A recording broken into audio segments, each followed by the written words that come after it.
You're listening to Kathie's Coaching Podcast. I'm your host, Kathie Owen. Welcome back to my Lessons from Ted Lasso series, where we use stories from the show to better understand our own lives and leadership journeys. Today, we're exploring one of my favorite episodes. It's called Signs.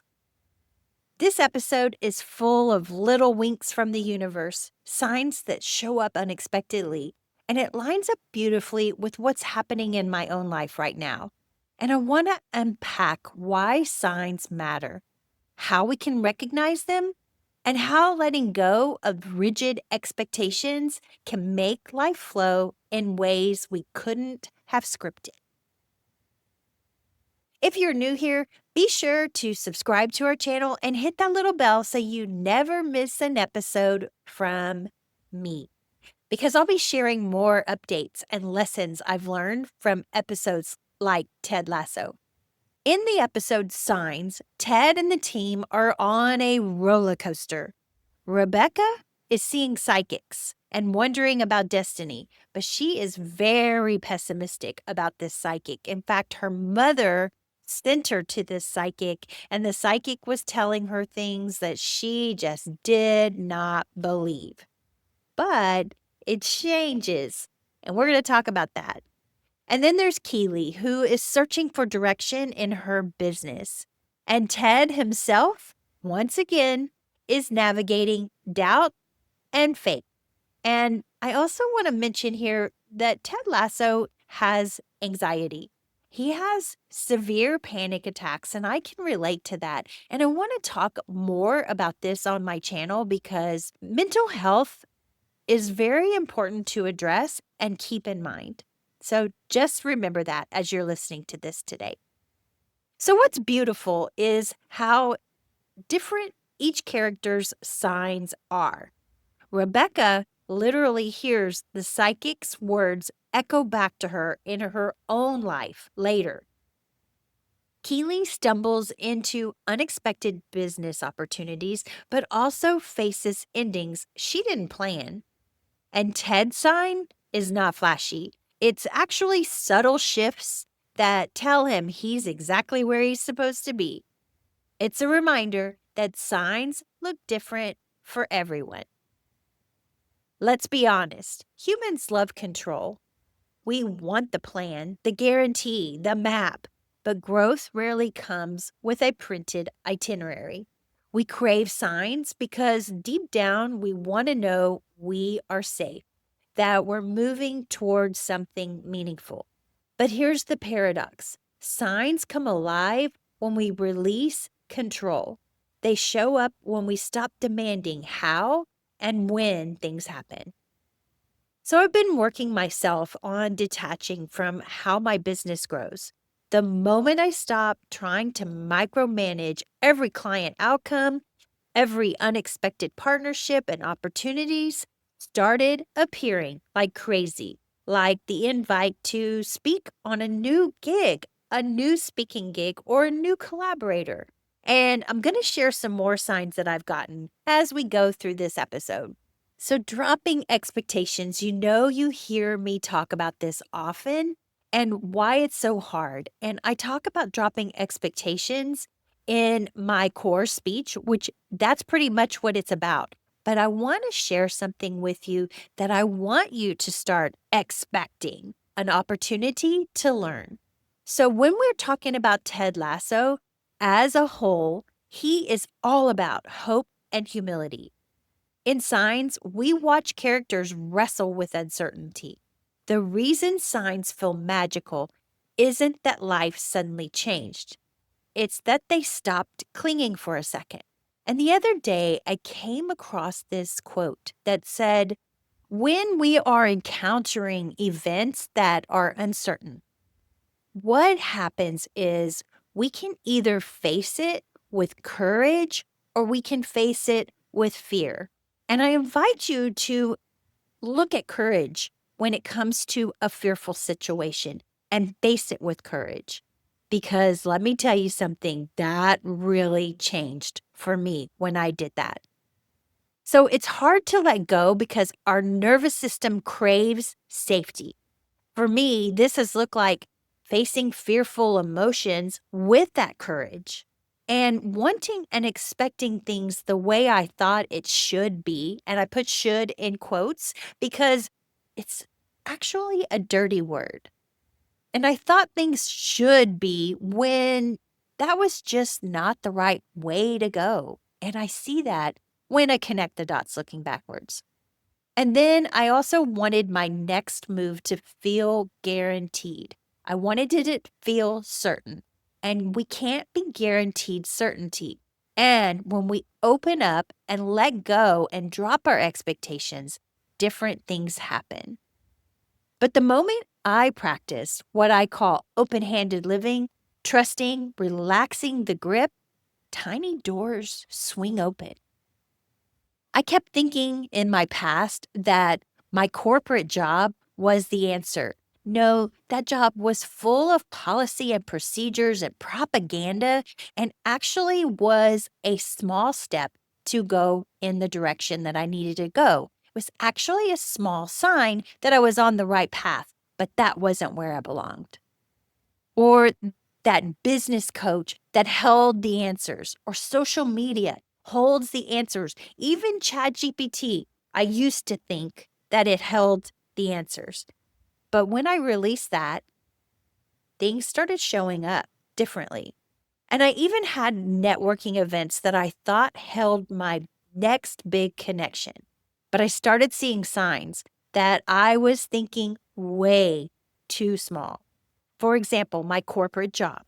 I started seeing signs that that was not where I was meant to be. And even over the last years, that since I had left that job, I started seeing signs where, wow, that was so small. And that was definitely not where I belonged.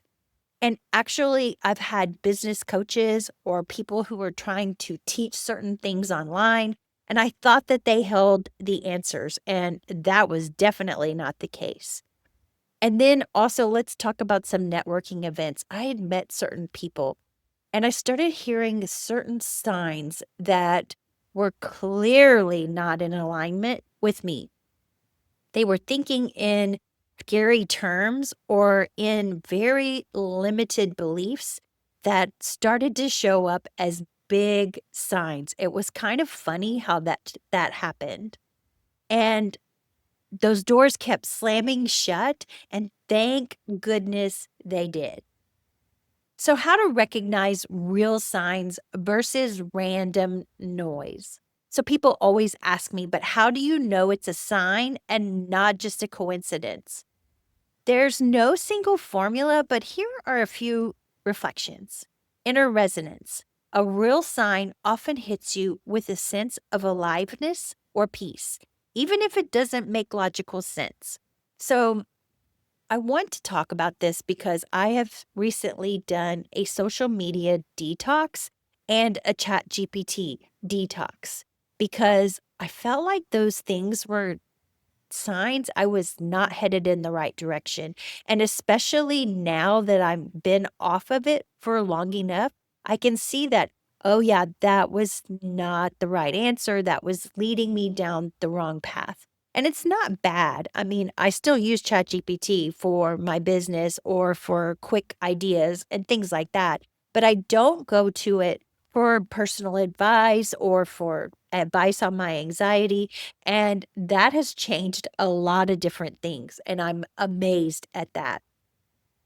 So here's another reflection for I want you to look at, and that's called repetition. You might see the same theme, word, or opportunity show up repeatedly and unexpectedly. And yeah, I did start seeing same themes and words and opportunities show up. But when I sat in meditation and really contemplated, it wasn't those repetitions that really worked. I want to go back to inner resonance. That is more impactful.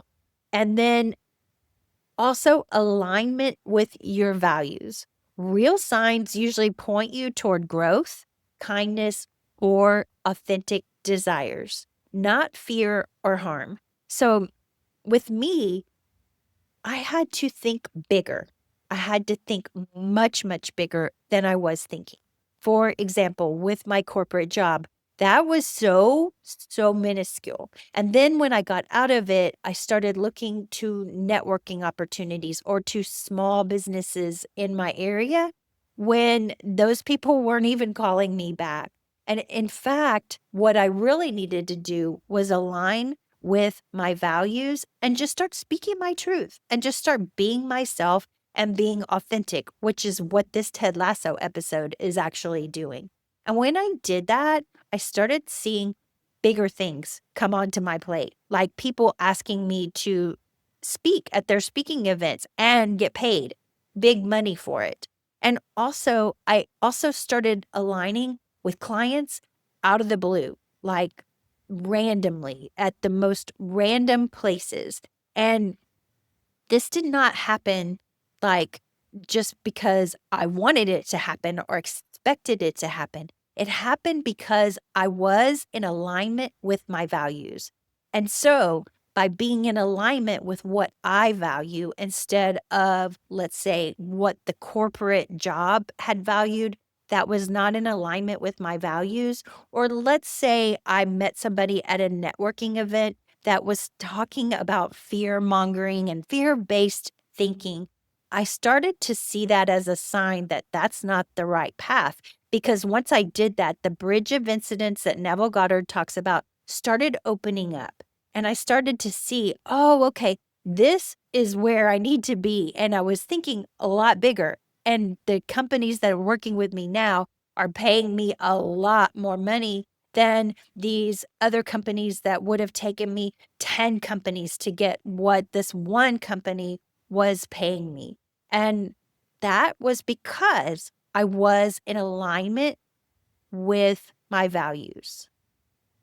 And I started to seek roles as a chief encouragement officer instead of just a corporate wellness for teams. Now, as a chief encouragement officer, what I do is I align other people that I know that are in corporate wellness that actually can come and benefit my team as a business. And then we go work with other companies. But I am the chief encouragement officer. And that title just feels a whole lot more like me.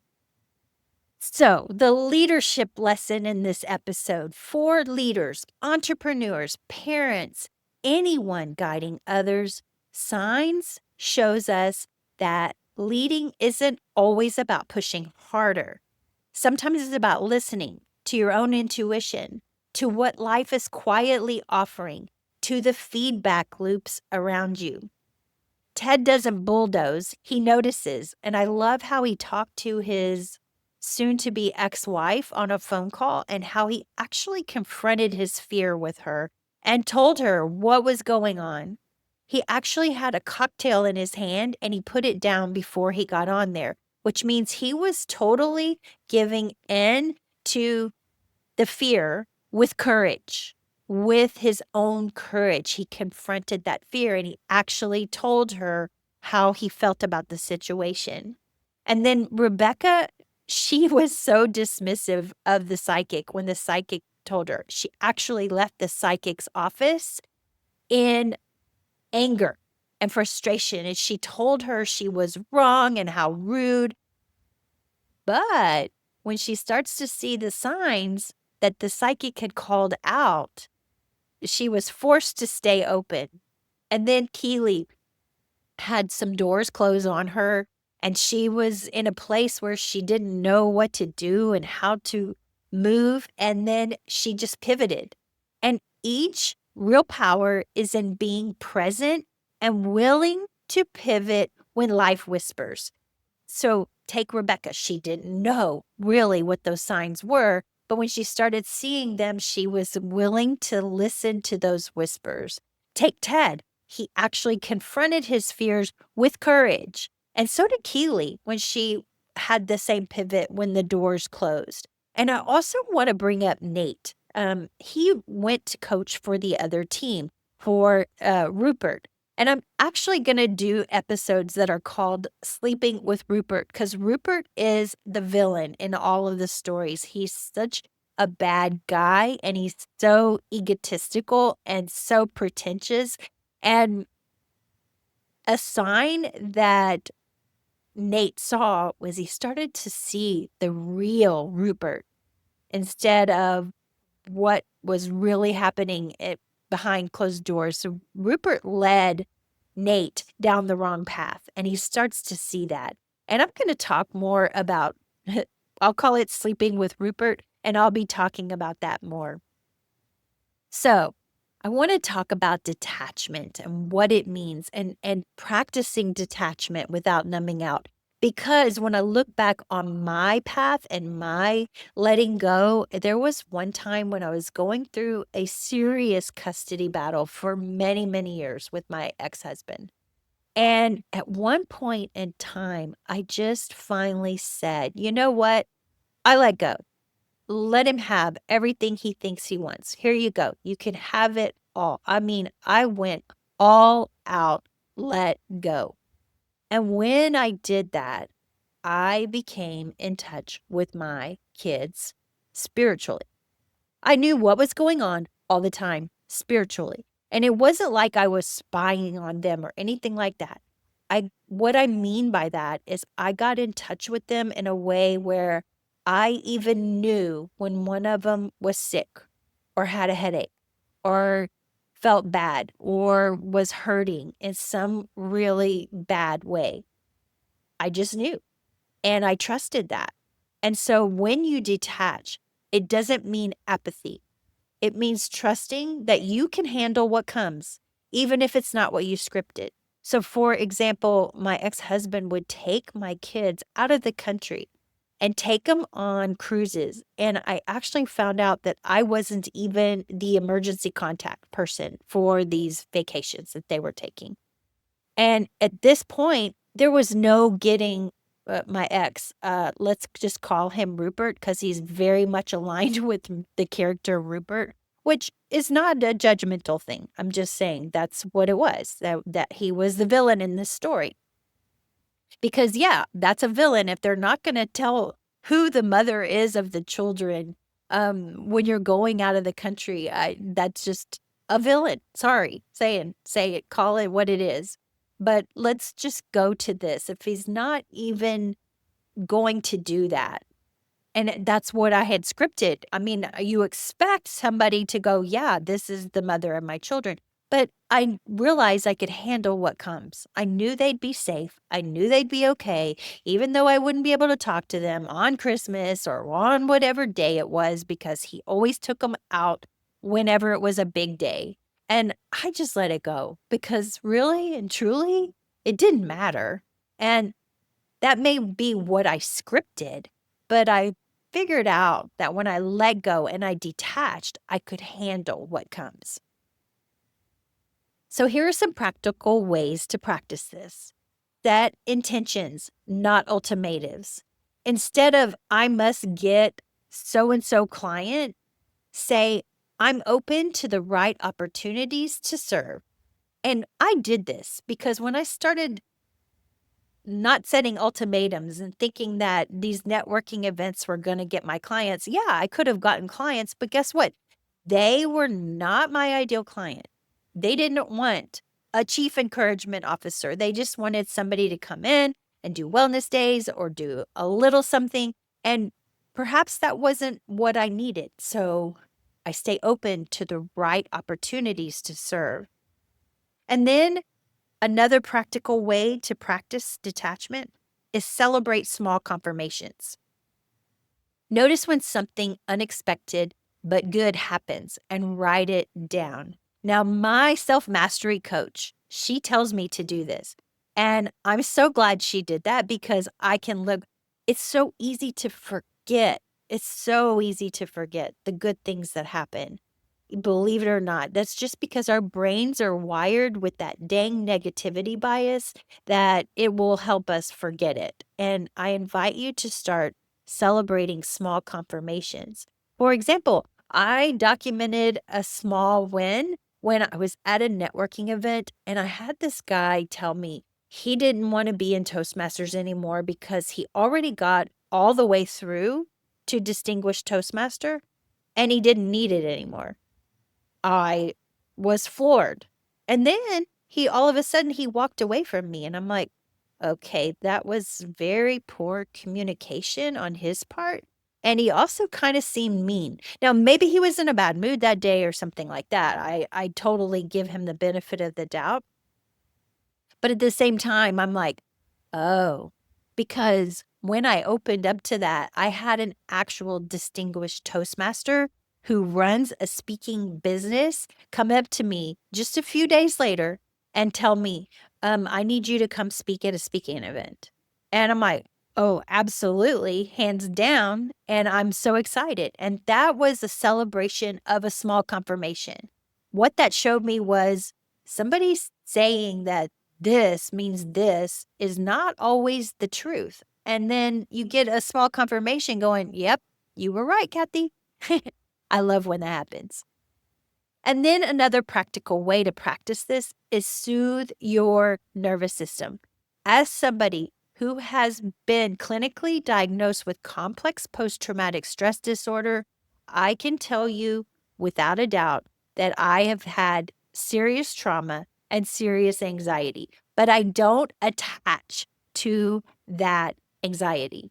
And when I did that, I started practicing breath work. I started practicing walks with nature and listening to music so that detachment doesn't feel like danger. Because sometimes your nervous system will go, oh my God, why aren't you doing this? Or why aren't you doing that? And ever since I left my corporate job, a lot of times I'd sit down at my computer and all of a sudden I'd feel anxiety. And I was like, why am I having anxiety?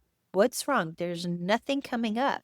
And when I started contemplating that, what happened was I started realizing, oh, that's where that anxiety came from because I was having all of this doubt from my leader. She was so mean and so hateful to me. And I'm like, that's not in my life right now. That lion is gone. We already accomplished that and it's all dead and gone. And, that because what happened was they expected me to be just a fitness person. That's what was expected of me. But the employees couldn't work out 40 hours a week. But I was expected to be on campus 40 hours a week.